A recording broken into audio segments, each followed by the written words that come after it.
Hi there, Timothy Linsdau, video producer, Christian, and a continuing study of waste to energy technologies, and a little bit about what is the history behind waste to energy technology.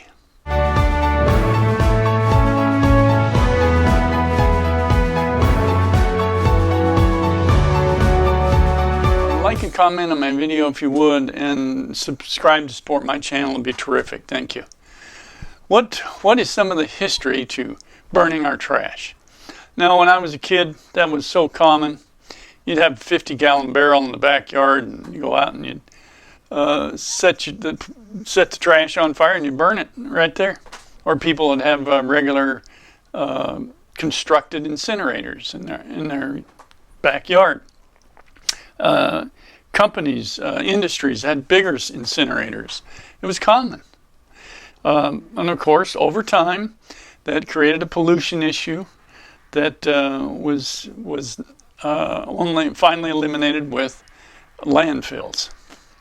Now, of course, with landfills, that creates all kinds of other issues of pollution that can get into the water. They also do catch fire. They emit methane. There are numerous problems. It's really a shortcut to our problem of waste. And now with proving that recycling is not very effective and that we must do something, we must have action.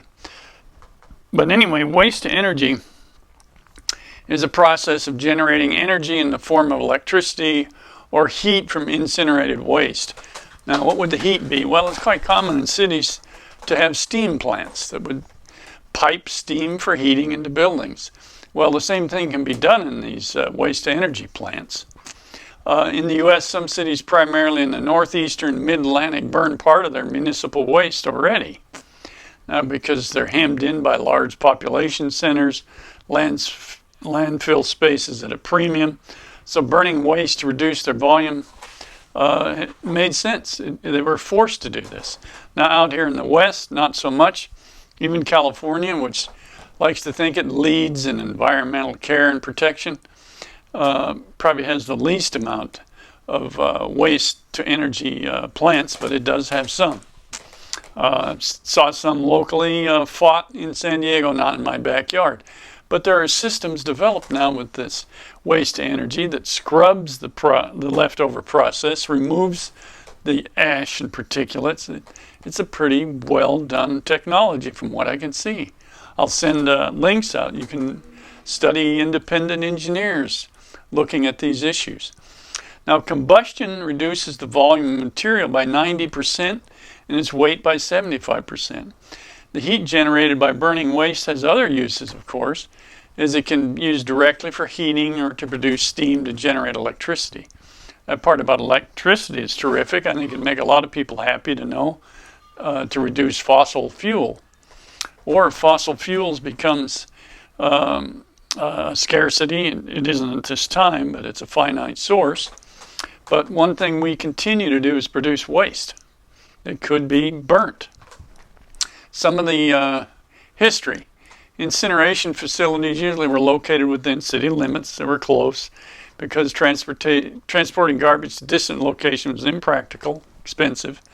By the end of the 1930s, an estimated 700 incinerators were in use across the nation. Now, these would be more industrial size. This number declined to about 256 by 1966 due to air emissions problems and other limitations of technology. In addition, the popularity of landfills increased. And really, my personal opinion, the landfill is just another wishing away of our problems. Because the landfill eventually becomes a problem. If it's like in San Diego, there's old landfill underneath one of our freeways, and it's constantly sinking and collapsing. Ongoing issue besides the methane issues, the use of that land leaking into water. And yes, they are working on that with trying to seal seal the landfill with plastic. There we go with plastic again. Becomes an issue. In the early 20th century, some cities began generating electricity steam from burning waste. In the 1920s, Atlanta sold steam from its incinerators to the Atlanta Gas Light Company and Georgia Power Company. Amazing. Europe, however, developed waste-to-energy technologies more thoroughly, in part because they didn't have any room left. So it became very important. It's like having an incinerator again in your backyard. After World War II, European cities further developed such facilities as they rebuilt areas ravaged by war. So they were able to start from the ground up in many places. One of the unfortunate but fortunate byproducts of war, your losing nation is usually smashed to pieces, and when it's rebuilt, it can be rebuilt from the beginning. The use of municipal waste combustion for energy in the U.S. is not common. The nation had only about 87 such facilities in 2007. More since, and has added several more up to this date. Now, while Europe has more than 430 such facilities by the 1990s, after the tax credits extensions of 1986 finally ended,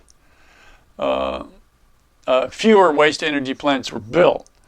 Comes down to taxes again. Tax motivation. Well, anyway, by the 90s, after the tax credits, they slowed down. Now, the process of one of these plants is relatively simple, but the devil's in the details of how these things work. There are multiple things done in one of these plants. Part of it is nitrogen oxide removal, mercury and dioxide removal system, acid gas removal systems, particulate removal system, and pollution control tests before the stuff goes out to stack.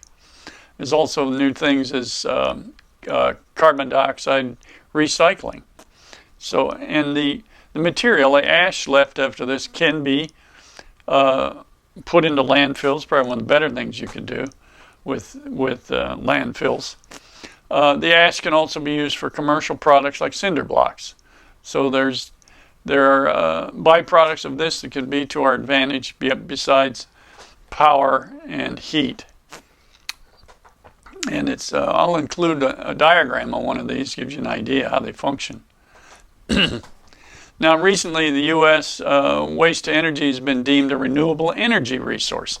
Now, everybody in Southern California important with this are aware of this waste to energy, how important that can be for renewable energy resource. It's a renewable energy resource that's news today. Building big windmill farms and solar farms, solar on people's houses. And from the evidence I've seen, it's not working that well. It produces a very small amount of power for the expense that it is. Solar panels, if not all, are made out of plastic. You know what's going to happen to the plastic. Wears out. Some say it can't last more than 25 years. The windmills, those things are gigantic. It takes an enormous amount of manufacturing effort to produce all the metals that go into those and the construction. They're not friendly to live by. Sometimes they break and fly apart. There's harmonic issues with sound. So in this waste, we have a renewable energy source that's constantly being produced by us. So it's there. The fear of the waste products of this has been highly developed and dealt with, and will continue to be, to make it ever better. Now, renewable energy is energy obtained from sources that are essentially inexhaustible, unlike natural gas, coal, and oil. According to the Department of Energy, renewable energy sources include wood or other biomass, which could be agricultural products, what goes in your trash can, all those things. Now, as I've spoken about, solar, wind, thermal, geothermal waste, municipal solid waste, not geothermal waste, but geothermal power. But also you have landfill gas, methane, which is being used,